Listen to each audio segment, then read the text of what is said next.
رات کا آخری پہر چل رہا تھا۔ سلطان ایک مسافر کا لباس زیب تن کر کے اپنے شہر کی گلیوں میں گشت کر رہے تھے۔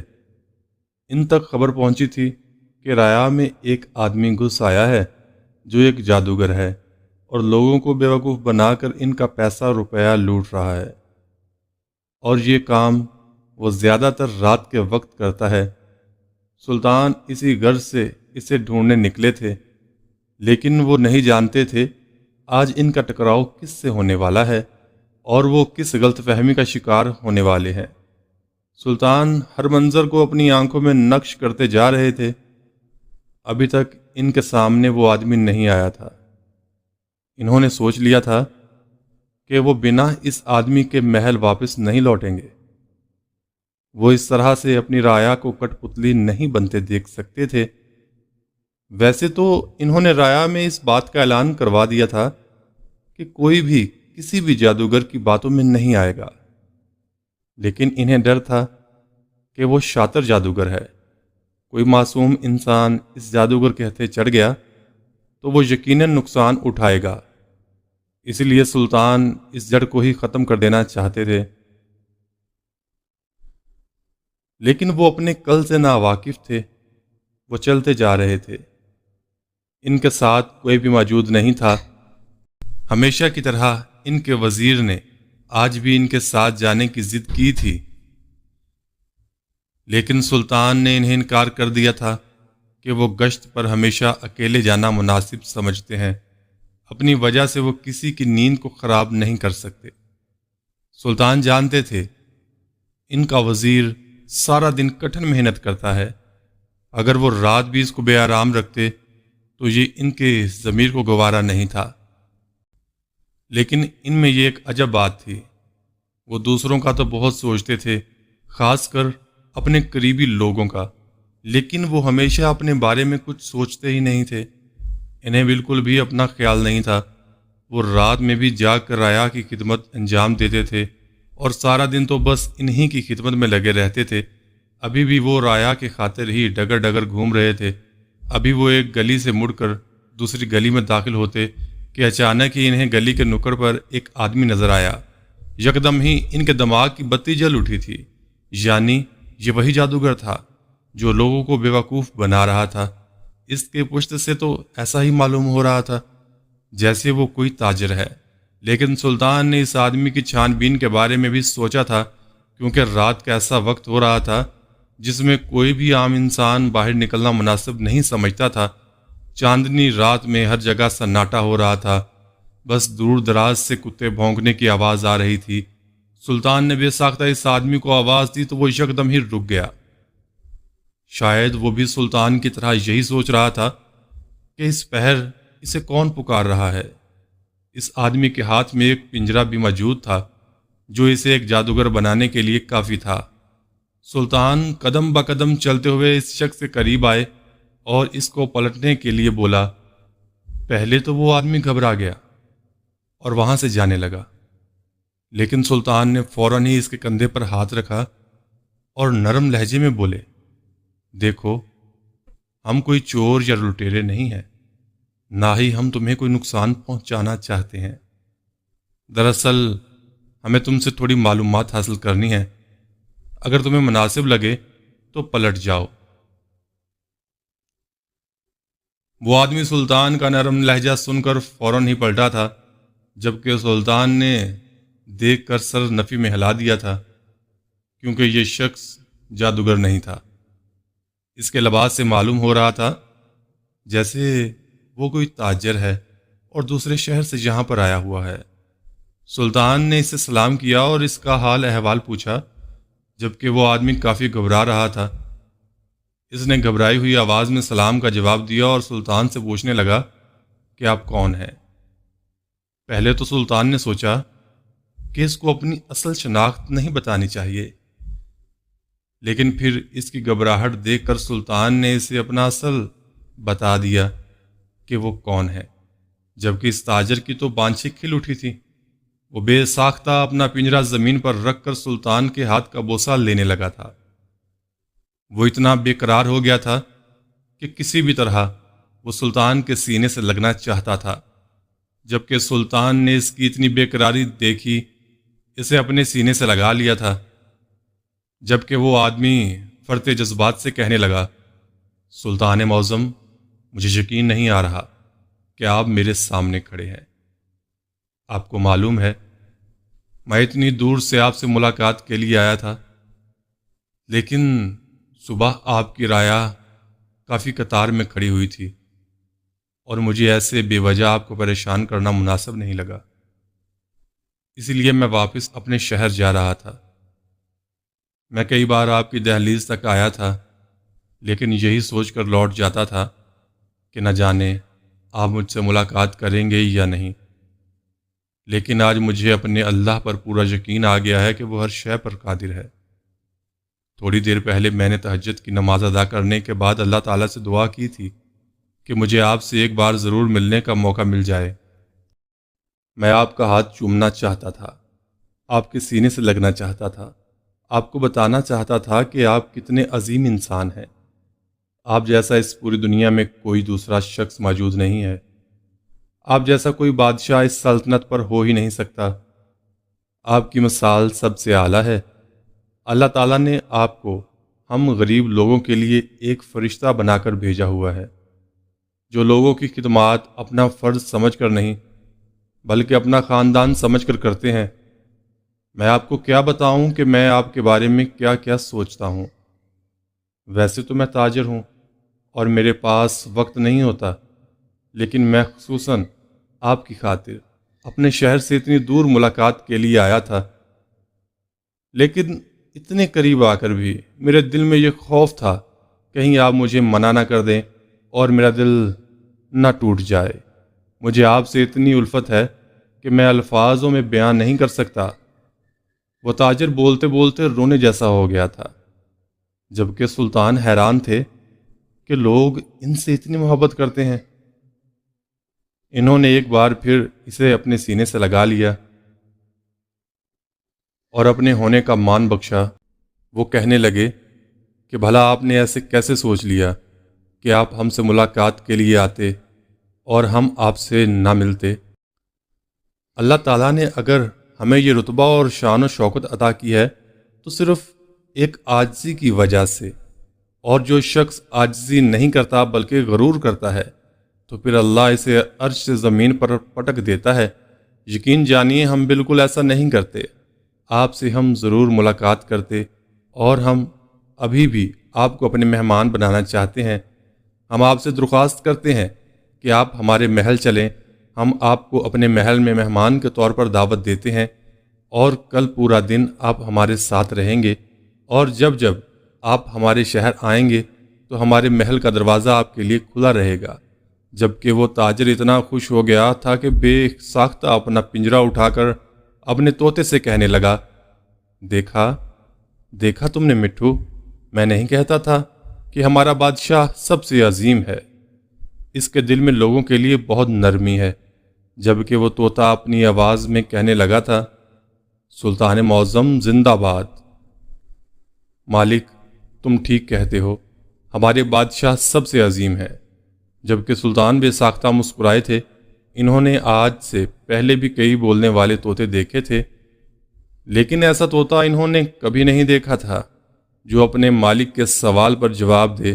انہوں نے ہمیشہ ایسے طوطے دیکھے تھے کہ ان کے مالک جب انہیں بولنے کے لیے حکم دیتے تھے تو پھر وہ بول اٹھتے تھے۔ جبکہ سلطان نے اس طوطے کی جانب دیکھا اور کہنے لگا، مٹھو تم کیسے ہو؟ جبکہ وہ بھی اپنی آواز میں کہنے لگا کہ میں ٹھیک ہوں، اور آپ کیسے ہیں؟ سلطان معظم، میں آپ کا ہمیشہ شکر گزار رہوں گا کہ آپ نے ہمیں اپنے مہمان خانے میں دعوت دی۔ میں کافی تھک گیا ہوں، اب آرام کرنا چاہتا ہوں۔ آپ مالک کو کہیں کہ ہمیں وہاں لے چلے تاکہ میں سکون کی نیند سو سکوں۔ جبکہ سلطان اور وہ تاجر دونوں ہی مسکرا اٹھے تھے، اور سلطان اس تاجر کو اپنے ہمراہ محل لے کر روانہ ہو گئے تھے۔ اگلی صبح وہ تاجر سلطان کے دربار میں بھی بیٹھا تھا۔ اس کے لیے سلطان نے تمام رکاوٹیں ختم کر دی تھیں اور سپاہیوں کو بول دیا تھا، جب بھی یہ آدمی ہمارے دربار میں آ کر بیٹھنا چاہے تو اسے آنے کی اجازت دے دی جائے۔ جبکہ تمام سپاہیوں نے سلطان کے حکم کے آگے سر جھکا دیا تھا۔ اس آدمی کی سلطان نے مہمان کے طور پر بہت خاطر تواضع کی تھی۔ ان کے ساتھ ہی اس آدمی نے دوپہر، شام اور صبح کا ناشتہ تناول کیا تھا۔ سارا دن وہ سلطان کے ساتھ ہی رہا تھا۔ وہ جب جب اپنے مخصوص کمرے میں جاتے یا نماز پڑھنے کے لیے بیٹھتے تو وہ آدمی بھی سلطان کے ساتھ ساتھ ہی تھا۔ جبکہ سلطان اس کی اتنی محبت پر نہال تھے، وہ ذرا برابر بھی اس آدمی کی حرکتوں یا اس کی باتوں سے اکتاہٹ محسوس نہیں کرتے تھے، بلکہ وہ سچے دل سے اس کے ساتھ باتیں کرتے رہتے تھے اور اس کی حوصلہ افزائی کرتے رہتے تھے۔ رات ہوتے ہی وہ آدمی اپنے طوطے کے ہمراہ سلطان کو خدا حافظ بول کر وہاں سے رخصت ہو گیا تھا، جبکہ سلطان حیران تھے، نہ جانے یہ شخص کیسی شخصیت کا مالک تھا کہ سلطان کو اس کا ساتھ رہنا بالکل بھی برا نہیں لگا۔ جبکہ سلطان اس شاطر جادوگر کی تلاش میں تھے، انہیں وہ آدمی ڈھونڈنے سے بھی نہیں مل پا رہا تھا۔ اب وہ کافی پریشان ہو گئے تھے۔ انہوں نے اپنے جاسوسوں تک بھی یہ بات پہنچا دی تھی کہ اس آدمی کو انہیں ہر حال میں پکڑنا ہے، لیکن وہ کسی صورت بھی اس آدمی کی تلاش نہیں کر پا رہے تھے۔ اگلے روز دربار اپنی پوری شان سے لگایا جا چکا تھا۔ ایک قطار میں تمام مشیر بیٹھے ہوئے تھے، جبکہ دوسری قطار میں درباری سلطان کی عدالت کا مقدمہ سننے بیٹھ گئے تھے۔ سلطان کے تخت کے نیچے ہی قاضی کا تخت بھی لگا ہوا تھا، جبکہ سلطان کے برابر میں ہی ان کا خاص وزیر کھڑا ان کی حفاظت پر مامور تھا۔ دو درباری سلطان کو پنکھے کی مدد سے ہوا دے رہے تھے۔ مشیروں کے پیچھے ایک اور جگہ بنائی گئی تھی جہاں پر کچھ رعایا کے معزز عوام بھی بیٹھی ہوئی تھی۔ لوگ آ رہے تھے اور سلطان کے سامنے اپنا مسئلہ بیان کر رہے تھے۔ ابھی وہ انہی سب چیزوں میں مشغول تھے کہ وہی تاجر جس کو کل سلطان نے رات کے وقت الوداع کہا تھا، وہ ایک بار پھر ان کے دربار میں حاضر ہو چکا تھا۔ سلطان اس کو دور سے دیکھ چکے تھے، لیکن انہوں نے کوئی بھی رد عمل ظاہر نہیں کیا تھا، جس کا صاف مطلب یہی تھا کہ ابھی فی الحال وہ مصروف ہیں۔ جبکہ وہ بھی سلطان کو مسکراتی نگاہوں سے دیکھ ان لوگوں کے ساتھ ہی بیٹھ گیا تھا۔ سپاہیوں نے بھی اسے اندر آنے سے نہیں روکا تھا، کیونکہ سلطان اس کے راستے پہلے ہی بحال کروا چکے تھے۔ ان کی عقل اور ذہانت کو دیکھ کر تمام لوگ ہی محظوظ ہو رہے تھے۔ وہ لوگوں کے مسائل اتنی آسانی سے حل کر رہے تھے کہ سب ہی حیران تھے۔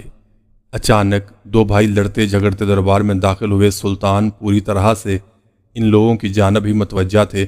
خاموش دربار میں اچانک ہی دنگل سا مچ گیا۔ کبھی وہ بھائی اپنے چھوٹے کو گالیاں دیتا تو کبھی چھوٹا اپنے بڑے بھائی کا گریبان پکڑنے کے لیے آگے بڑھتا۔ سپاہیوں نے بہت مشکل سے ان دونوں کو قابو کیا ہوا تھا۔ ان دونوں کی شکل و صورت سے ہی معلوم ہو رہا تھا کہ آپس میں وہ دونوں خون کا رشتہ رکھتے ہیں۔ سلطان نے جب معاملہ زیادہ بگڑتے دیکھا تو یکدم ہی وہ غصے سے گڑگڑائے۔ یہ کیا تماشا آپ دونوں نے لگایا ہوا ہے؟ کیا آپ دربار کے اصول سے ناواقف ہیں؟ ہمارے دربار میں جو بھی بدتمیز سے پیش آنے کی جرت کرے گا، ہم اسے یہاں سے نکال دیں گے۔ اس لیے آپ کے حق میں بہتر ہے کہ اپنی جگہ پر خاموشی سے کھڑے ہو جائیں۔ وہ تاجر سلطان کے ایک جملے کو بغور سن رہا تھا۔ اس کے ساتھ اس کا طوطا بھی موجود تھا۔ سلطان کی گرجدار آواز سن کر وہ دونوں ہی اپنی جگہ پر کھڑے ہو گئے تھے۔ ان کے ہاتھ پیچھے کی جانب بندھے ہوئے تھے، جبکہ سر اب جھکا ہوا تھا۔ سلطان نے بڑے بھائی کی جانب دیکھا اور غصے سے بولے، تم بڑے ہو کر اپنے چھوٹے بھائی کو گالیاں نکال رہے ہو، اس کا گریبان پکڑ رہے ہو، کیا تمہیں یہ سب کچھ زیب دیتا ہے؟ بڑا بھائی تو باپ کی جگہ ہوتا ہے اور تم یہ باپ کا کردار نبھا رہے ہو۔ جبکہ بڑے بھائی کا سر مزید جھک گیا تھا۔ سلطان نے چھوٹے کی جانب دیکھا تو اس کو بھی خوب سنائی کہ تمہارا ضمیر نہیں کانپتا کہ تم اپنے باپ جیسے بھائی پر ہاتھ اٹھاتے ہو، اس کے گریبان کو پکڑتے ہو، وہ بھی اکیلے میں نہیں، اتنی بھیڑ میں۔ تم لوگ اس بات کو کیوں فراموش کر دیتے ہو کہ یہ سب کچھ غلط ہے؟ اللہ تعالیٰ نے ہمارے رشتے ہمارے لیے اس لیے بنائے ہیں تاکہ ہم ان سے اپنا دکھ سکھ بانٹ سکیں، تکلیف میں ان کے پاس جا سکیں، ان کو سینے سے لگا سکیں، اور تم لوگ سوائے ایک دوسرے سے بدتمیزی کرنے کے اور کچھ نہیں کر رہے۔ تمہاری بدولت تمہاری آنے والی نسل یہ سیکھ رہی ہے کہ اپنے سے بڑے اور اپنے سے چھوٹے پر اس طرح سے تشدد کرنا ہے۔ اس طرح سے بدتمیزی کرنی ہے، جبکہ وہ دونوں ہی اب کافی شرمندہ ہو گئے تھے۔ سلطان کچھ دیر کے لیے خاموش ہو چکے تھے۔ ان کے خاموش ہوتے ہی دربار میں بالکل سناٹا سا چھا گیا تھا۔ اچانک ہی وہ تاجر اپنی جگہ سے کھڑا ہوا اور زور زور سے تالیاں بجانے لگا، جبکہ اس کو دیکھ تمام درباری بھی اس کے ساتھ ہی تالیاں بجانے لگے تھے۔ سلطان کے لیے یہ عمل کافی ناگوار تھا، لیکن وہ خاموش رہے۔ انہوں نے بڑے بھائی کی جانب دیکھا اور بولے، اب بتاؤ تمہیں کیا مسئلہ ہے، اور میرے سامنے بدتمیزی سے پیش آنے کی کسی کو بھی ضرورت نہیں ہے۔ جو بھی دنگل مچانا ہے دربار کے باہر مچانا، میرے دربار میں مجھے بالکل تمیز اور تہذیب چاہیے۔ جبکہ بڑا بھائی سلطان کی جانب دیکھتے ہوئے کہنے لگا، سلطان معظم، یہ چھوٹا ہے، اس کو میں نے جائیداد، دکان، پیسہ، روپیہ، مال مویشی سب دیا ہے۔ میری بس ایک ہی خواہش ہے کہ جو میرے باپ کی دکان ہے، جس پر وہ خود بیٹھا کرتے تھے، وہ میں رکھوں۔ سلطان معظم، خدا کی قسم، وہ دکان نہ اتنی بڑی ہے، نہ ہی اس میں اتنی زیادہ کمائی ہوتی ہے۔ بس مجھے وہاں بیٹھ کر ایک سکون سا ملتا ہے کہ یہ دکان میرے باپ کی تھی اور وہ یہاں پر بیٹھ کر اپنا کاروبار کرتے تھے۔ میرے بھائی کو نہ جانے کیا مسئلہ ہو گیا ہے کہ جب سے اس نے وہ دکان دیکھی ہے، وہ ضد کرنے لگا ہے کہ اس کا بھی بٹوارہ کیا جائے، اس کو بیچا جائے اور مجھے میرا حصہ دیا جائے۔ سلطان معظم، میں اس کو سمجھا کر تھک گیا ہوں کہ خدا کے لیے ایسا مت کرو۔ میرے لیے وہ جگہ باعث سکون ہے، میرا سکون غارت مت کرو، لیکن یہ سنتا ہی نہیں ہے۔ نہ جانے اس کے دماغ میں ایسا کون سا خناس بھر گیا ہے جس کی وجہ سے یہ سب تماشا لگا رہا ہے۔ لوگ ہم دونوں کی محبت کی مثال دیتے ہیں، سب کو معلوم ہے کہ ہم دونوں بھائی ایک دوسرے پر جان دینے کو تیار رہتے ہیں۔ نہ جانے یہ کس کے ساتھ اٹھنے بیٹھنے لگا ہے کہ اس نے میرا جینا حرام کر دیا ہے۔ جبکہ سلطان نے یہ سنا تو اچانک کچھ دیر کے لیے خاموش ہو گئے اور چھوٹے بھائی کی جانب دیکھتے ہوئے کہنے لگے، کیا یہ سب کرنے کے لیے تمہاری بیوی تمہیں بول رہی ہے، اور ساتھ میں یہ بھی کہتی ہے کہ تم وہ دکان کو بیچو تاکہ تمہارے بچوں کا مستقبل سنور سکے؟ جبکہ چھوٹے نے بے ساختہ سر اٹھا کر سلطان کی جانب دیکھا۔ اس کا چونک جانا اس بات کی دلیل تھا کہ سلطان کی بات میں دم ہے۔ چھوٹا بھائی گر گڑاتے ہوئے سر نفی میں ہلانے لگا۔ وہ کچھ کہتا اس سے پہلے ہی سلطان بول اٹھے، ہم یہ نہیں جاننا چاہتے کہ تمہاری بیوی تمہیں اس کام کے لیے اکسا رہی ہے یا پھر تمہارا خود کا دل تمہیں یہ کرنے کے لیے کہتا ہے۔ میں تمہیں صرف اتنا کہوں گا، اگر تمہارا بڑا بھائی اس جگہ کو نہیں بیچنا چاہتا تو یقیناً اس میں کوئی نہ کوئی مصلحت ضرور ہے۔ اسے وہاں سکون ملتا ہے اور وہ وہاں رہنا چاہتا ہے، اور تم اس کی اجازت نہیں دیتے۔ تم کہتے ہو کہ اس کا بھی بٹوارہ ہو۔ سلطان کا رخ اب بڑے بھائی کی جانب تھا۔ انہوں نے بڑے بھائی کو دیکھا اور کہنے لگے، تو تم پر لازم ہے کہ تم اس کی مالیت اپنے چھوٹے بھائی کو دو، کیونکہ یہ اس کا شرعی حق ہے اور یہ شرعی حق اس کو اسلام نے دیا ہے۔ دونوں کو آدھا آدھا حصہ ملنا ہے۔ اگر تم یہ نہیں کر سکتے تو اس زمین کو تمہیں ہر حال میں بیچنا پڑے گی۔ جبکہ یہ سن کر وہ بڑا بھائی تھوڑا آبدیدہ ہو گیا تھا۔ وہ سلطان کی جانب دیکھتے ہوئے کہنے لگا، سلطان معظم، اب میرے پاس اتنا روپیہ پیسہ نہیں ہے کہ میں اس کو وہ حصہ دے سکوں۔ میں خود مجبور ہوں۔ جبکہ بڑا بھائی واقعی لاچار معلوم ہو رہا تھا، صرف اپنے سکون کے باعث وہ دکان نہیں بیچنا چاہتا تھا۔ سلطان نے کچھ سوچ کر بڑے بھائی کی جانب دیکھا اور کہنے لگے، چلو ٹھیک ہے، تم وہ دکان نہیں بیچ سکتے اور تمہارے پاس اتنا پیسہ نہیں ہے کہ تم اپنے چھوٹے کو وہ پیسہ دے دو، تو تم اتنا کرو کہ ہم سے ادھار لے لو اور اپنے بھائی کو وہ پیسے دے دو۔ بعد میں شاہی خزانے میں آ کر تم وہ پیسے جمع کروا دینا جب تمہارے پاس ہو سکے، ورنہ تو ہم تم پر وہ پیسے معاف کرتے ہیں۔ جبکہ ایک بار پھر دربار میں سلطان کے نعرے لگنا شروع ہو گئے تھے۔ تھوڑی دیر بعد ہی دربار کا اختتام ہو گیا تھا۔ سلطان بھی اپنی زندگی میں مگن ہو گئے تھے۔ وہ مسلسل اس جادوگر کی ہی تلاش میں تھے، لیکن وہ جادوگر کہاں غائب ہو گیا تھا۔ سلطان کی سمجھ سے سب کچھ باہر تھا۔ پہلی بار سلطان آنکھوں سے دھوکہ کھا رہے تھے یا پھر وہ جان کر انجان بن رہے تھے، یہ کسی کو نہیں معلوم تھا، لیکن اگر وہ غور کرتے تو ان کے قریب ہی کچھ خاص تھا جس کو وہ فراموش کر چکے تھے، لیکن جلد یا بددیر ایک ایسی سچائی سامنے آنے والی تھی جو سب کو چونکا دینے والی تھی۔ اب ہر روز وہ تاجر سلطان کی عدالت میں آنے لگا تھا اور ان کی عقل و ذہانت اور ان کی عاجزی سے کیے ہوئے فیصلوں کو بغور دیکھتا تھا۔ وہ بہت خوش ہوتا تھا کہ ان کی رعایا میں اتنا عظیم بادشاہ آ گیا ہے۔ ایک روز وہ لمبی قطار میں لگ کر سلطان کے سامنے پیش ہوا تھا، جبکہ سلطان حیران تھے کہ وہ اس طرح سے کیوں آیا ہے۔ سلطان نے اس کا حال احوال پوچھا اور کہنے لگا، کیوں میاں، آج تم ہمارے دربار میں بیٹھنے کے بجائے قطار میں لگ کر یہاں پر ہمارے سامنے کیوں آئے ہو؟ کیا تمہارے ساتھ کوئی مسئلہ پیش آ گیا ہے؟ وہ آدمی سلطان کی بات سن کر کہنے لگا، نہیں سلطان معظم، کوئی مسئلہ تو پیش نہیں آیا، لیکن بس آج آپ سے تھوڑی بات چیت کرنے کا دل چاہ رہا تھا اور اپنے طوطے کا ایک پیغام آپ تک پہنچانا تھا۔ سلطان نے یہ سنا تو کہنے لگا، تمہارے طوطے کا پیغام تو ہماری سر آنکھوں پر، وہ ہمیں بے حد پسند ہے، لیکن فی الحال ابھی ہم تم سے بات چیت نہیں کر سکتے، کیونکہ اس پہر ہم اپنی رعایا کی خدمت کے لیے بیٹھے ہوئے ہیں۔ ابھی ہم بہت مصروف ہیں۔ ہاں، تمہارے لیے ہم ظہر کے بعد وقت نکال لیں گے، تب ہم تم سے براہ راست بیٹھ کر بات چیت کریں گے۔ جبکہ وہ تاجر سلطان کی بات سن کر مسکرایا اور کہنے لگا، اگر جان کی امان ہو تو بادشاہ سلامت، اپنے طوطے کا پیغام آپ کی خدمت میں عرض کرنا چاہتا ہوں۔ سلطان نے جان کی امان دے دی تو وہ کہنے لگا، سلطان معظم، میں روز یہاں آتا ہوں اور آپ کے سامنے بیٹھ کر آپ کی عقل مندی اور سمجھداری کو دیکھ کر محظوظ ہوتا ہوں۔ میں روز گھر جا کر اپنے طوطے کو آپ کے ہر مسئلے کے بارے میں بتاتا ہوں، تو وہ بھی آپ کی عقل مندی سے کیے گئے فیصلے کے بارے میں سن کر خوشی کا اظہار کرتا ہے۔ میں ہر مہینے کے آخر میں اپنے خاندان کے لیے ایک تحفہ لیتا ہوں۔ اس طرح ہی میں اپنے طوطے کے لیے بھی کوئی نہ کوئی تحفہ ضرور لیتا ہوں یا پھر اسے اچھا کھانا دیتا ہوں۔ آج میں نے جب اس سے اس کی خواہش پوچھی تو اس نے ایک عجب بات کہی۔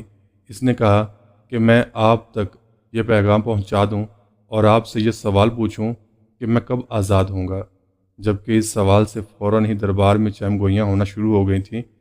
زیادہ تر لوگ اس تاجر پر ہنس رہے تھے اور کچھ آوازیں ایسی آ رہی تھیں کہ سلطان کو غیب کا علم تھوڑی ہے، وہ تو بادشاہ ہے، لوگوں کے مسائل حل کرتے ہیں، بھلا انہیں کیسے معلوم ہو کہ طوطا کب آزاد ہوگا؟ اور بھی بہت سی آوازیں سلطان اور تاجر اور وہاں موجود تمام لوگ ہی سن رہے تھے، لیکن آج سلطان کی سلطنت میں ایسا پہلی بار ہوا تھا جس کو دیکھ تمام مشیر، درباری اور وہاں پر موجود معزز لوگ ہی چونک اٹھے تھے، بلکہ سب کے چہروں پر ہی پریشانی اود آئی تھی۔ سلطان اچانک ہی تیز تیز سانس لینے لگے تھے اور اس کے بعد یکدم ہی اپنے تخت پر گر کر بے ہوش ہو گئے۔ ایسا پہلی بار ہوا تھا کہ کبھی ان کی طبیعت خراب ہوتی تھی تو وہ کبھی بے ہوش نہیں ہوتے تھے۔ ہاں، انہیں بخار ہو جاتا تھا، انہیں سانس لینے میں دشواری ہو جاتی تھی، جس کے باعث ان کو فوراً ہی طبیب کے پاس لے جا کر علاج کروا دیا جاتا تھا، لیکن آج ایسا پہلی بار ہوا تھا کہ وہ بے ہوش ہو گئے تھے۔ سب کی جان پر بن آئی تھی۔ تمام سپاہی، وزیر سب سلطان کے آگے پیچھے ہو گئے تھے۔ وزیر کا تو مانو سانس سینے میں اٹک گیا تھا۔ تمام رعایا میں یہ بات آگ کی مانند پھیل چکی تھی کہ دربار میں سلطان بے ہوش ہو گئے ہیں، جبکہ وہ تاجر بھی کافی پریشان ہو گیا تھا۔ اس کے لیے سلطان کافی اہمیت کے حامل تھے۔ تمام مشیر، درباری اور معزز لوگ سبھی اپنی جگہوں سے کھڑے ہو کر سلطان کی صحت یابی کے لیے دبا گو تھے۔ اچانک ہی وزیر نے پورے دربار خالی کروا دینے کا حکم دے دیا تھا۔ بادشاہ کے بعد وزیر ہی کی سنی جاتی تھی، اس لیے فوراً ہی سپاہی اپنے ہاتھ میں تلواریں لے کر کھڑے ہو گئے تھے اور تمام درباریوں اور مشیروں اور معزز عوام کو دربار سے نکالا جا رہا تھا۔ وہ تاجر بھی پریشان ہو کر دربار سے باہر آ گیا تھا۔ باہر موجود لمبی قطار بھی سلطان کے حق میں دعا کرتے ہوئے وہاں سے لوٹ گئی تھی۔ وہ تاجر پریشان سا گھر آیا اور خاموشی سے اپنی جگہ پر بیٹھ گیا۔ وہ سلطان کی خاطر کافی لمبا سفر طے کر کے ان کے پاس جاتا تھا تاکہ ان کی عقل مندی دیکھ سکے، وہ کس طرح سے لوگوں کے مسائل حل کرتے ہیں، کس طرح سے لوگوں کو اپنی باتوں سے قائل کر لیتے ہیں، کس طرح سے انہیں اپنی بات سمجھاتے ہیں۔ لیکن آج ان کو اتنا بیمار دیکھ کر وہ کافی سے زیادہ پریشان ہو چکا تھا۔ اس تاجر کو اتنا اداس دیکھ کر اس کا طوطا اپنے مالک کی جانب دیکھتے ہوئے فوراً ہی بولا، مالک کیا ہوا ہے؟ سب خیریت تو ہے؟ جبکہ اس تاجر کا غصہ یکدم ہی اود کر آ گیا تھا۔ وہ غصے سے پھنکار کر بولا، تو ایک منحوس طوطا ہے، تیری وجہ سے میرا بادشاہ، میرا سلطان بے ہوش ہو گیا ہے۔ تو ایسا کیوں نہیں کرتا کہ تو بھی مر جا؟ کیوں زندہ ہے؟ اگر انہیں کچھ بھی ہوا تو میں تجھے کبھی نہیں چھوڑوں گا۔ جبکہ وہ طوطا حیران ہوا اور کہنے لگا، بھلا مجھ سے کیا خطا ہو گئی اور آپ مجھے اس طرح سے کیوں باتیں سنا رہے ہیں؟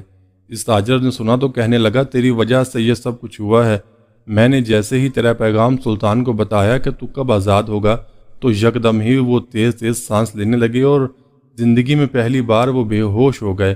جبکہ یہ سن کر وہ طوطا کچھ پل کے لیے خاموش ہوا اور یکدم ہی پھڑپھڑانے لگا۔ وہ آدمی اپنی جگہ سے بے ساختہ کھڑا ہو گیا تھا۔ نہ جانے اس کے طوطے کو کیا ہوتا جا رہا تھا اور وہ پھڑپھڑا کر وہی گر کر دم توڑ چکا تھا۔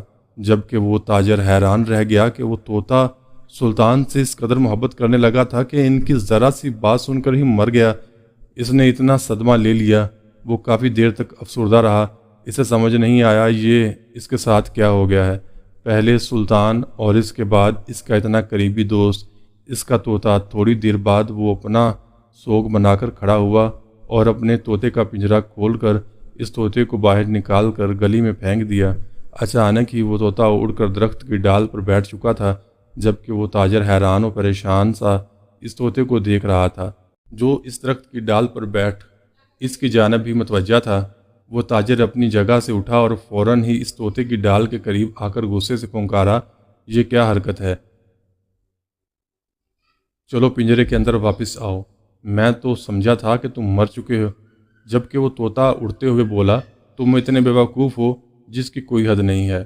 مالک، میرے سلطان نے مجھ تک یہی جواب پہنچایا ہے کہ مجھے کس طرح سے آزاد ہونا ہے۔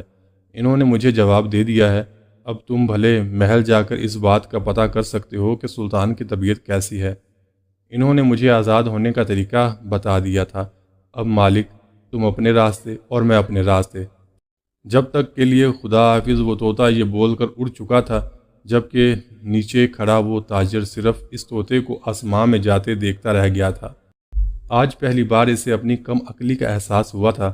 وہ اتنے دنوں سے سلطان کی عدالت میں جا رہا تھا، ان کے عقل مندی سے ہوئے تمام فیصلے اپنی آنکھوں سے دیکھتا تھا، اتنے کاروبار کرتا تھا، لیکن آج جب اسے اپنی عقل استعمال کرنے کا موقع ملا تو وہ کچھ نہیں کر پایا تھا۔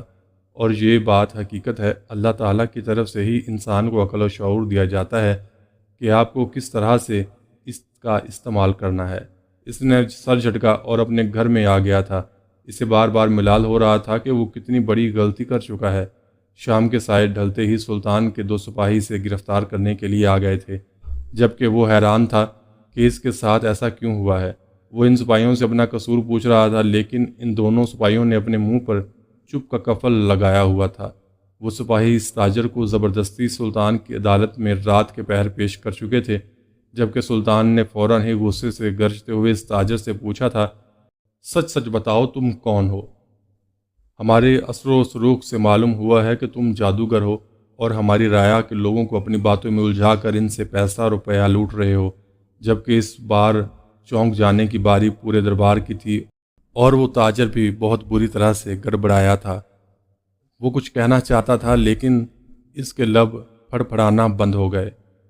وہ بس حیران و پریشان نگاہوں سے سلطان کو دیکھ رہا تھا۔ تھوڑی دیر بعد جب اس کی حالت بحال ہوئی تو وہ سلطان کی جانب دیتے ہوئے بولا، میں کتنے دن سے آپ سے چھپ رہا تھا۔ اپنی شناخت چھپانے کی خاطر میں آپ ہی کے دربار میں آ کر بیٹھنے لگا تھا۔ آپ سے وابستگی بڑھا لی تھی کیونکہ مجھے معلوم ہو چکا تھا کہ آپ مجھے ڈھونڈ رہے ہیں۔ جبکہ سلطان نے مسکرا کر اس تاجر کی جانب دیکھا تھا اور کہنے لگے کہ یہ بات حقیقت ہے کہ ہم تمہیں پہچان ہی نہیں پائے تھے۔